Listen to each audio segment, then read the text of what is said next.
guys, welcome to Unit 1, Notes 8, our first set of notes in chemistry. First, we should probably describe what chemistry is. What is it that we're going to be studying together? Chemistry is the study of matter. Physics is the study of energy. And everything in the world falls into one of those two categories. So we're going to focus on matter. What happens when you change the type of matter, and what kind of maybe heat release or color change might go along with those changes in the types of matter. So chemistry is study of matter. First thing I want to describe is how science works. So the first thing under that umbrella there is to figure out the difference between a law and a theory. What do you think the difference is between a law or a theory? Well, a lot of people think that a theory is just not as well proven as a law, but that over time, a theory could become a law. That's not quite right. Actually, a theory is the explanation of an event, where the law would simply be an observation of the event. So we have a couple definitions here. The law is simply a summary of an observation, and the theory is an explanation. Keyword there, explanation. Theories explain. Let me give you an example. The law of gravity simply says that if I were to drop this marker, the marker will fall to the ground. Whereas the theory of gravity would explain that the center of mass of that marker and the center of the mass of the Earth are actually attracted to one another, but because of the smaller mass of the marker, there's a greater acceleration. And so it seems as if the marker is falling to the ground, but really it's an attraction between the two center of masses. That explanation is our theory, where the law simply states what happened. So this kind of relates to the way science works in general. We have to first describe what an observation is as opposed to an inference. This is going to be a really big deal in labs, as we need to make observations to back up our inferences about what's going on at a microscopic level. The thing is, chemistry is all about the microscopic stuff. And so we have to see things in the real world and then use that to try to figure out what's going on at a microscopic level. So there's a connection there between what we can observe and what we can infer. So an observation is something that you can see, smell, taste. It's basically using the five senses. It's something that's not arguable. It's something that can't be wrong, because we all saw the marker fall to the ground. We would all smell the same thing. Like, an observation is simply a fact. Whereas an inference is taking your applied knowledge and trying to determine what happened. So for example, we saw the marker fall, but we don't necessarily know why that happened unless we've studied the theory of gravity. And then we learn about attraction and Coulomb's law and things like that that can explain what we saw. Those would then become inferences, as they're made based on prior knowledge. I could see a cloud in the sky, but that doesn't mean that it's going to rain. If the cloud is dark, maybe I might infer it's more likely to rain. But this is all based on prior knowledge. It doesn't mean that I could make some kind of random, unbacked up claim. For example, if you saw an elephant-shaped cloud in the sky, you couldn't assume there's an elephant there. That would be an invalid inference. So there are right and wrong inferences. It does need to be based on something. And this is going to be a big deal when we talk about a hypothesis. Maybe in grade school it was okay to make any hypothesis, any guess, whatever you wanted. But at this level, we need to have some kind of basis for our guess. That's why we call it an educated guess. So an inference is based on prior knowledge. The line can get blurry sometimes between an observation and an inference. An observation has to be an absolute fact, where an inference is incorporating some other knowledge. So the challenge here is, can you identify an observation for this picture? It's tougher than you think. A lot of students say, we have some firemen in the picture. Well, maybe, or maybe those are actors playing a role in a movie to be dressed like firemen. The biggest one is, there was an accident. And yes, it certainly looks like there was an accident, but unless we were physically there, we don't know that there was an accident. Perhaps this was staged. Perhaps this was photoshopped. We don't know because we weren't there. We would just be making an inference based on the fact that we know cars don't typically stand up straight like this unless something happened. So observation versus inference is a little tricky. Our goal with labs is to make observations based on fact, apply the laws and theories that we learn along the way, and then produce valid inferences or hypotheses in our experiments. It's just kind of how labs work. So speaking of labs, let's talk about some variables and controls. How do I perform an actual controlled experiment? So a couple of important definitions. The variable is something that changes, and there are two main types of variables. First of all, we have our independent variable, something that's being manipulated or changed on purpose. This is the thing that you're deciding to test. Then we want to look at what changes in response to that. We call that the dependent variable because it's dependent on the changes in the independent variable. And for any controlled experiment, you should only be testing one independent variable at a time. So if there are multiple things that could affect the dependent variable, we want to make sure we control them. A controlled experiment would only test one thing at a time. For example, if we're trying to see what's going to produce plants that grow more quickly, we wouldn't want to test types of soil, amounts of light, amounts of water, all at the same time. We would pick one and control the other factors. So those are the controls, the things that stay the same or are constant. Then we change only one thing in order to measure the response of that thing. There's one acronym I want to go over here while we're talking about variables. And it's kind of helpful, especially once we get into graphing variables. It's called dry mix. So the D stands for the dependent variable, and the I would stand for the independent variable. And you'll often see these abbreviated in this class as DV or IDV on some of your lab worksheets. The R stands for responding. So the dependent variable responds to the independent variable, whereas the independent variable is the thing that is manipulated or changed on purpose. So we change the independent variable and we look at how the dependent variable responds. It does matter what goes on the X or Y axis. So typically your independent variable goes on your X axis, and then you would graph the responding variable as a function of what's on the X axis by putting it on the Y axis. And so that's typically how you're going to set up your graphs when we do labs so that we can see how the independent variable is affecting the dependent variable. Is it linear? Is it exponential? Is it increasing like a direct relationship or decreasing like an inverse relationship? That graph can actually tell us a lot. So we want to make sure we get the variables in the right places.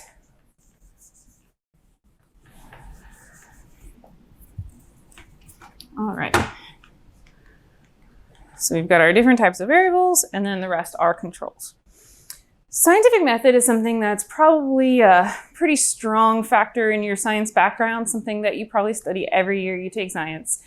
I don't need you to memorize these exact versions of the steps. I just need you to be familiar with the overall idea of the scientific method and to be able to apply it in the lab. So the first thing that you typically do when you're starting to study something is say, hey, that's weird. I wonder what's going on over there.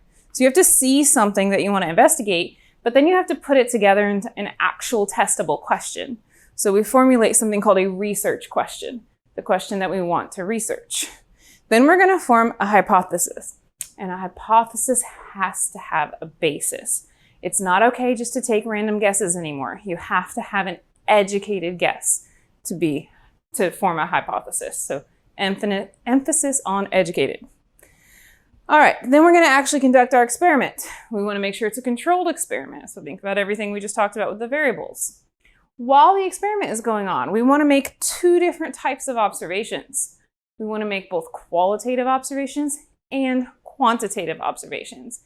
And what happens at this level more than often than not is everyone gets so focused on the quantitative observations and the calculations, the hard part, that we forget about the qualitative observations. But they can actually be the key to understanding where the experiment might have gone wrong a little bit.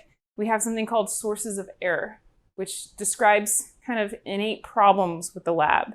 And so your qualitative observations can actually be the key to unlocking what your sources of error are.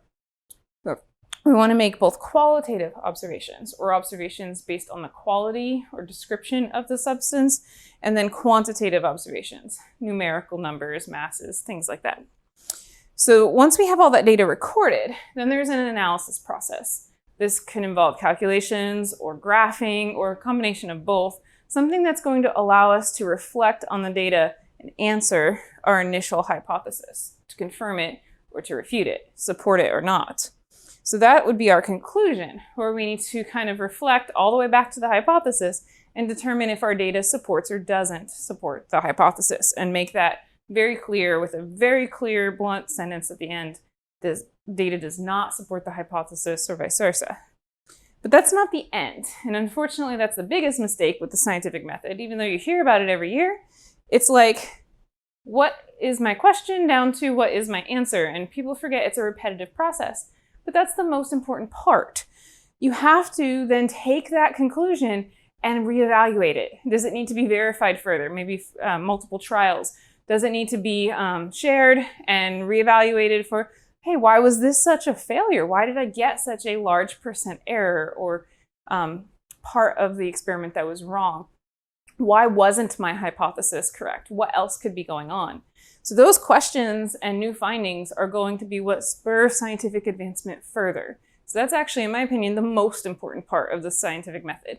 Even if the experiment fails, could it still give us some information to move forward and make further advancements in another area? Maybe it didn't answer this hypothesis, but maybe it spurs a new idea for another experiment.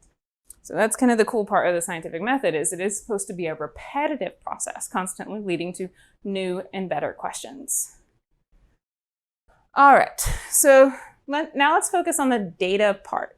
When we collect data, we need to make certain measurements. And it's kind of important that all scientists around the world are on the same system.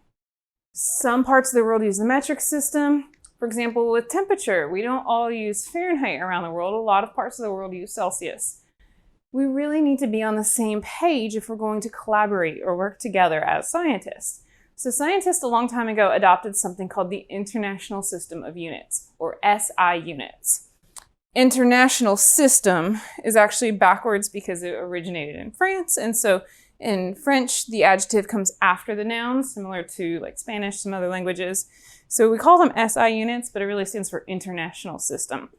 It's a system to make sure that all scientists are working on the same page, and so you don't have conversions leading to huge problems. For example, a satellite not making it to space because somebody messed up a conversion. If we're all working in the same units to start with, we won't have those problems. So I want to go through a few measurements and what the SI units are. The first one is length. So length is typically measured in meters, and length describes the distance between 2 points. How far does it go from point A to point B? Just a one-dimensional unit. Then we have volume, which actually would describe a three-dimensional unit. How much space total is occupied by something? And the unit for that is liters. Now you may notice that these are largely the metric prefixes, and it does tend to kind of be a pattern. So then the question is, what if you add a metric prefix onto these units? Would it still be considered the international system, or the SI unit? And the answer is yes.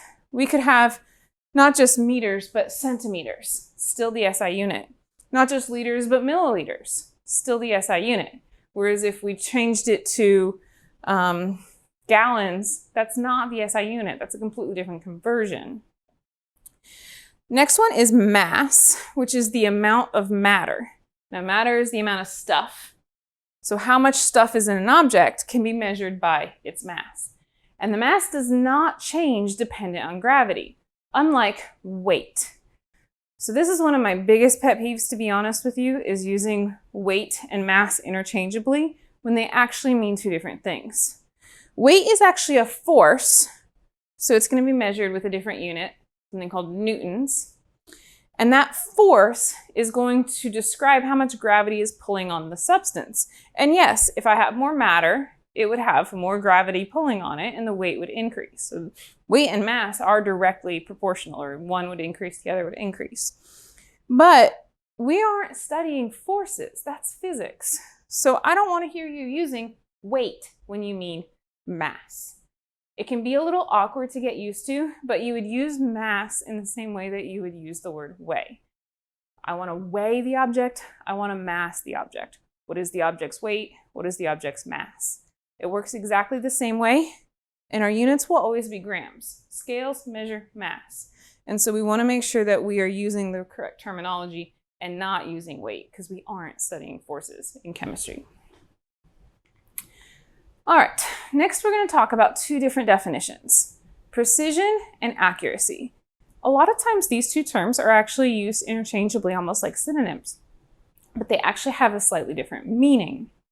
When I talk about accuracy, I'm talking about how close to the correct answer I have. So for example, if I'm doing a lab and I'm trying to determine the density of an object, if I can look up what the density is, compare it to that value, I can determine how accurate my answer was or how accurate the lab was. And there's actually a calculation for that we're going to do later called percent error. There's a difference when I talk about precision. Precision doesn't actually describe how close to the correct answer I am. What it describes is how exact my answer is. So this kind of translates to having more decimal places. For example, the numbers 25 and 26 sound close together, but the numbers 25.4 and 25.5 are a lot closer together. So how close together we are is actually our definition for precision. And we can only tell how close together we are if we have more decimal places. So a more decimal placed number, or a number with more decimal places, would actually be a more precise measurement, something that was taken to a greater degree of exactness. So they can kind of sound similar, so we have one more way to kind of describe that, and this is an analogy using darts. So let's start up in the top corner. This would indicate the greatest accuracy and the greatest precision, where all three darts thrown hit the bullseye exactly and they are super close together. If I go down from that, I am right around the target range, but they are not really close together. So that would indicate high accuracy, but low precision. Whereas the top corner would be the opposite. Notice how the darts stayed together, high precision, but they're now far away from the target, so very low accuracy. And then in this corner here, we have something trying to represent both having them far apart and far from the target, low in both respects. So this hopefully drives home the idea that getting it right means being accurate. Getting the same answer over and over again indicates high precision. All right, now we're going to move into the calculations part of these notes. So the first calculation that we're going to look at is density. So density is essentially a ratio of how much mass is in an object per the volume that it takes up. So if I, for example, have a substance that takes up the exact same volume, and I have objects that are taking up a lot of the space, this would have a higher density because the objects are taking up more mass per volume, whereas this one has less mass per volume. Pretending I drew equally sized squares, which I'm sure they're not exactly equally sized, but close enough. So the point here is that density tells us how close together the molecules are, because it's a mass to volume ratio. So let's look at an example where we're going to actually use this as a formula. Density equals mass divided by volume. In this example, I'm trying to find the mass, and I can tell that because it asked what is the mass. So mass is my question mark. And then I have 10 milliliters. Now we're going to see a lot of word problems in this class. The easiest way to match up the number with the correct variable is the units. So the units are what follow the number, in this case milliliters for our 10. So if I say 10 milliliters, milliliters was a version of liters, which was one of the units for volume. So I can tell that the volume, or V, is going to be equal to 10 milliliters. The next thing it tells me is that the density is 3.76 grams per milliliter. So this is a mass to volume ratio. So this must be density. And yes, it does tell you that Just trying to help you see how the units kind of can give it away as well. So the density is 3.76 grams per milliliter. So now there's a couple different ways we can solve this. Plugging into the formula and solving for x is my favorite way. So first let me set that up. 3.76 grams per milliliter. Plugging in for d. On top, the mass is unknown, so I'm going to write the letter m. And we are going to treat these variables like x, but try to get out of the habit of using x for any unknown. Use the actual variable that it's representing, in this case, m for mass. And then on the bottom, the volume, I'll plug in the 10 milliliters. And so you can see to solve for x, or m on the top, I basically need to multiply by 10 here. So the mass is equal to my 3.76 grams per milliliter times the 10 milliliters. And watch what happens to the units. Just like with x, something on the top would cancel something on the bottom. My milliliters cancels, leaving me with grams, which is good because mass should be in grams. And so if you watch your units, you can actually tell if you're kind of solving it right. You should kind of match up the units for your variable. Now for the math, 3.76 times 10, 37.6 grams. And so that's my final answer. I do have a trick with this little triangle that's over here that I want to show you real quick too. And just another way to handle the algebraic manipulation instead of just plugging in. So density equals mass divided by volume. That's basically what this formula is, right? It works the other way around as well. The volume is equal to mass divided by density. Or, when they're next to each other, you would read it as times. So mass is equal to density times volume, which basically rearranges the formula already for us. So mass is the density, which was the 3.76 grams per milliliter times the volume of 10 milliliters. And this is essentially where we were at when we multiplied to isolate m in the first place. So it kind of skips the algebraic manipulation for you, but you have to be comfortable with how the triangle works. Whenever I'm solving for mass, it's density times volume. Solving for density, mass divided by volume. Solving for volume, mass divided by density. And that little triangle trick will actually work with any 3-variable equation. So it's kind of handy.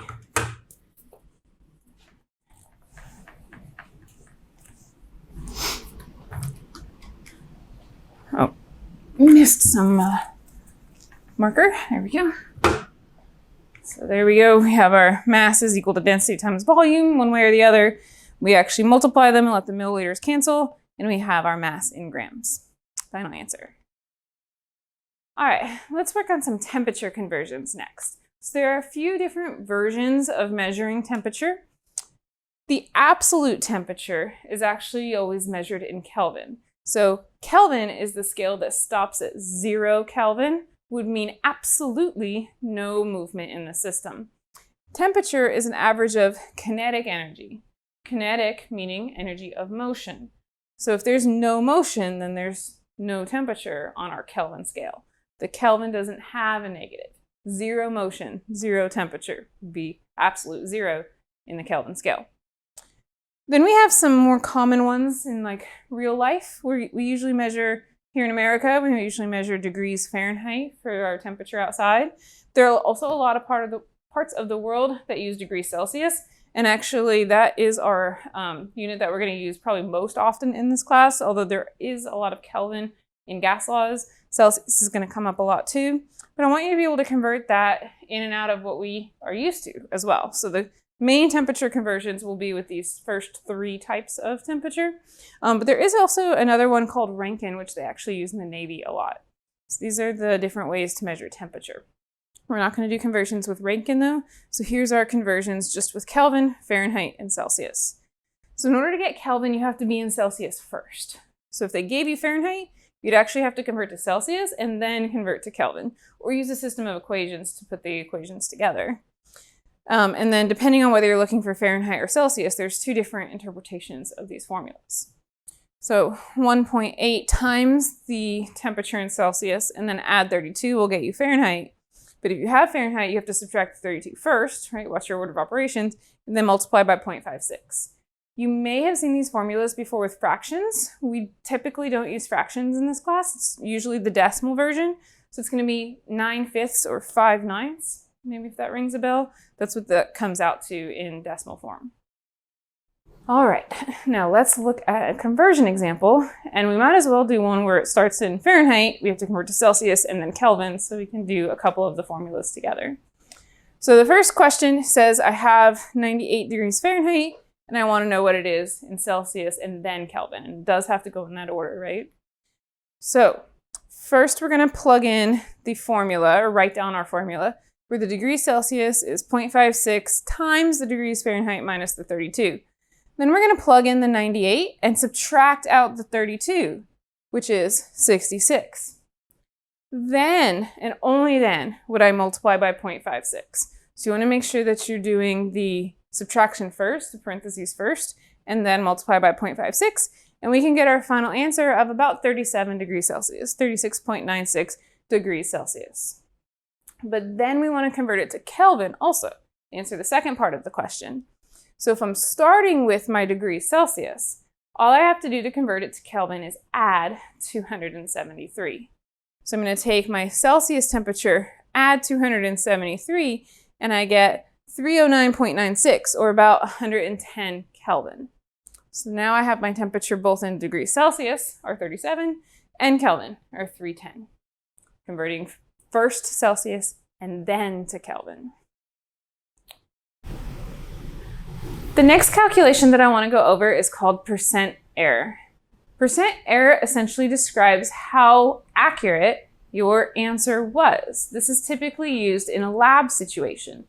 So we would have something that's measured. I sometimes call this the experimental value. Whatever you get as your result in a lab, we want to then compare it to its accepted value. What is the actual density of an object, and what did I figure out that it was using data? So I want to compare how far off they are. So notice the subtraction here, like how far away am I from the right answer? And then I want to find that as a ratio to the right answer. So you're basically going to find the difference in the two numbers and then divide it by the right answer. Notice that we have absolute value bars here. That means it really doesn't matter what order you subtract in. You're just looking for how far away your answers are. If you happen to get a negative number, you just ignore the negative. That's what you do for the absolute value, right? And you divide it by your actual value. And then since it's a percentage, we're also going to multiply it by 100. We want low percent errors. We want a high degree of accuracy, meaning we want to be very close to the correct answer. So the ratio of how far off we are to the right answer better be pretty small. So let's look at an actual experiment. Here we have the density. When we perform an experiment, we determine it's 19.20. So if we determined it, that would be our measured or experimental value.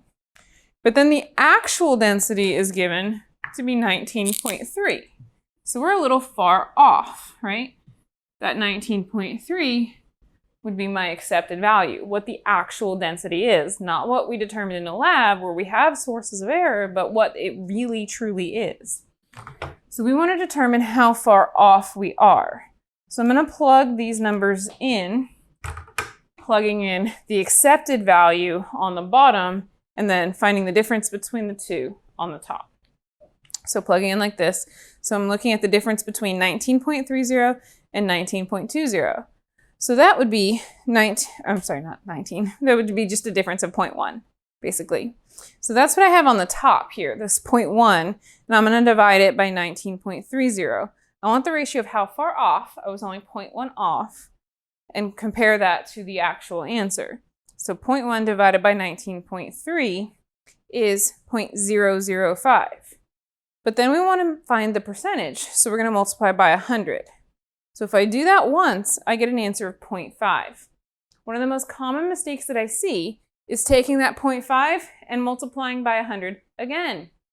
We already multiplied by 100 once to get 0.5, so there's no reason to multiply by 100 again. And I think the reason for that is because people don't expect such small percent errors. The smaller the percent error, the better. We want a low ratio of our error to the right answer. So we want the lowest percent error possible.